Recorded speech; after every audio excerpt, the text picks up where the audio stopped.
Probably if you are watching this video, it's because procrastination is a fundamental problem in your life. In my case, most of my problems arose due to procrastination. When you stop doing what you should and postpone it, all kinds of problems start to surface. Your productivity drops, anxiety appears in your life, and you begin to avoid responsibilities. The worst part is the constant feeling that you're not doing what you should. The Stoics were deeply concerned about procrastination. We have examples of Stoic philosophers like Seneca or Marcus Aurelius, who had many responsibilities in their lives and couldn't afford to procrastinate. It's not easy, as we often prefer instant satisfaction over exerting effort. Despite the challenges, if you are watching this video, it's because you want to change. You want to become productive and take control of your mind and actions. Overcoming procrastination will also make you happier, as you'll feel at peace with yourself when you start acting responsibly. It's incredible that Marcus Aurelius, a Roman emperor and Stoic philosopher, had the same hours in a day as you and I to do his work and fulfill his responsibilities. How did he find time to be an emperor, really the largest and most powerful empire of antiquity, be a philosopher, a writer, take care of his wife, create laws, attend trials, lead armies, and guide the Roman people through a terrible plague, all while being just without succumbing to vices or temptations that other emperors fell into? The key to Marcus Aurelius' success was that he always had a routine. He developed habits in his life that allowed him to overcome laziness and avoid procrastination. Ultimately, having a routine is the key to avoiding procrastination. Marcus Aurelius turned all his responsibilities into a fundamental part of his life. Just as we need to eat, wash, and sleep, Marcus Aurelius made these responsibilities indispensable, to the point that he couldn't live without fulfilling them.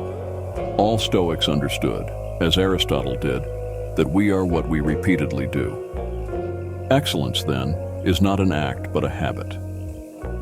For example, for Marcus Aurelius, the day started early, in his own words.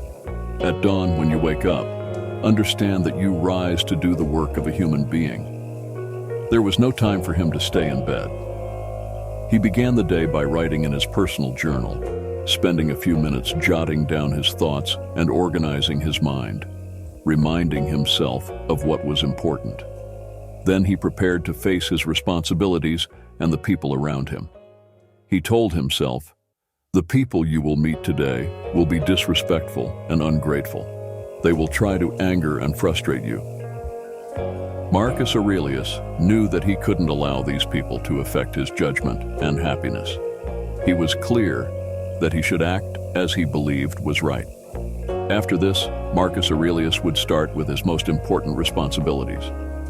He wanted to begin with this because he was rested and ready to work. Concentrate on the task at hand, like a Roman.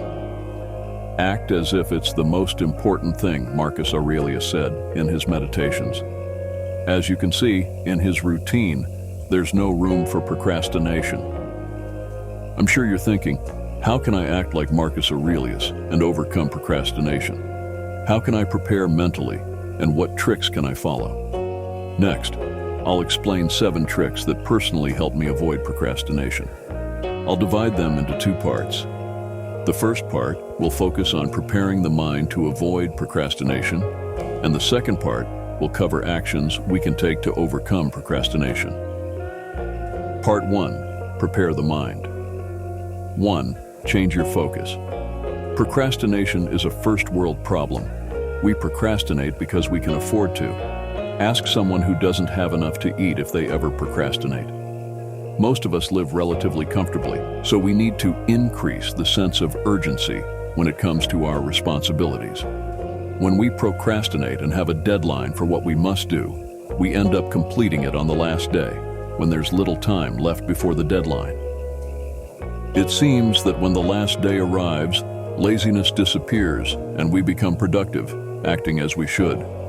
All of this happens because of the sense of urgency. What if you start setting your own deadlines for your responsibilities? This would increase your urgency when working and help you overcome procrastination. But how do we ensure that we meet the deadline we set? For example, you can talk to a family member or friend and tell them that if you don't complete your task before the deadline, you'll have to give them money. This consequence will force you to act before the deadline you've chosen. Remember, increasing your sense of urgency is key to stopping procrastination. 2. Avoid low-level distractions. Typically, when we procrastinate, the actions that replace what we should do are usually low-level distractions. When I say low-level distractions, I mean wasting time on something that doesn't contribute anything. Realize that, in addition, you're suffering because deep down, you know you should be doing something else. So besides not adding anything, you also don't fully enjoy that distraction. Wouldn't you enjoy that distraction more if you did it after finishing your responsibilities? Change the order of actions. Work first and enjoy later. 3. Rearrange your responsibilities. There are tasks we must complete that are difficult or require a lot of time to finish.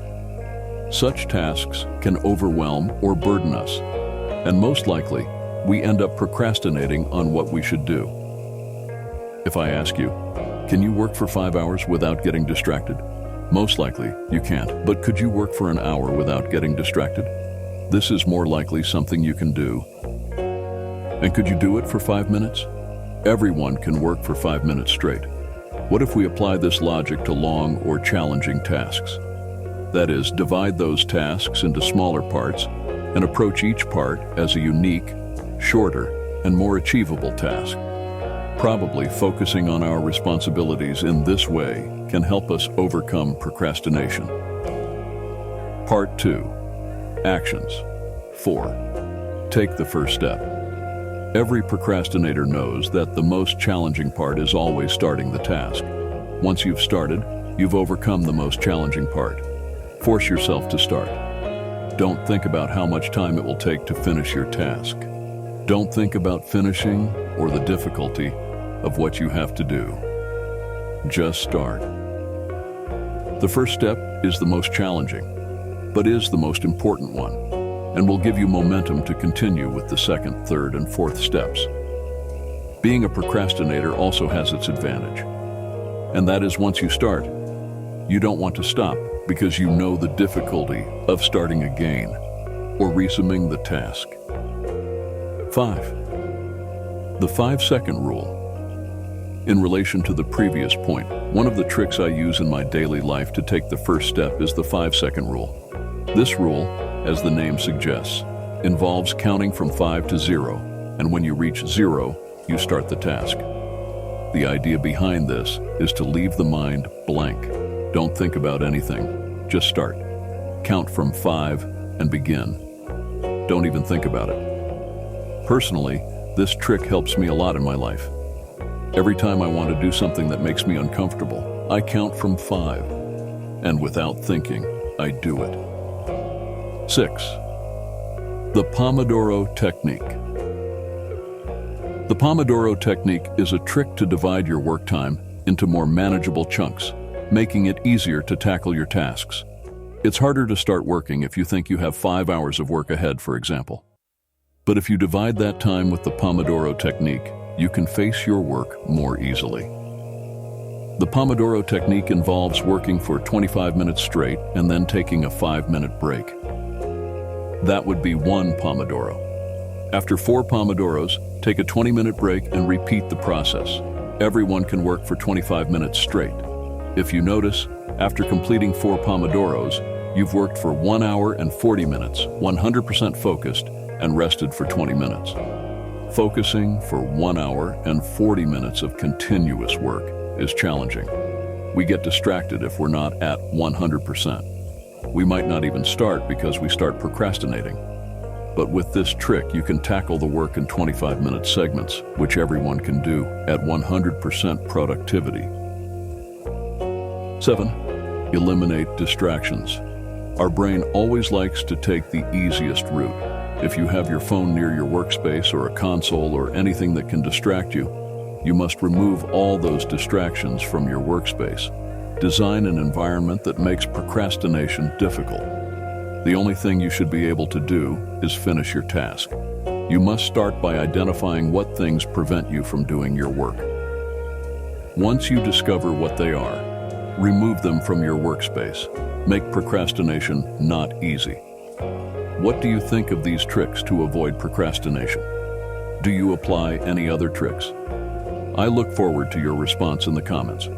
We must remember that we need discipline to effectively implement all the tricks I mentioned earlier. Without discipline and the will to change, we won't achieve anything. Before finishing, I would appreciate it if you gave the video a like, as it helps me reach more people with this philosophy. If you don't want to miss any videos, subscribe and hit the bell icon. Until next time.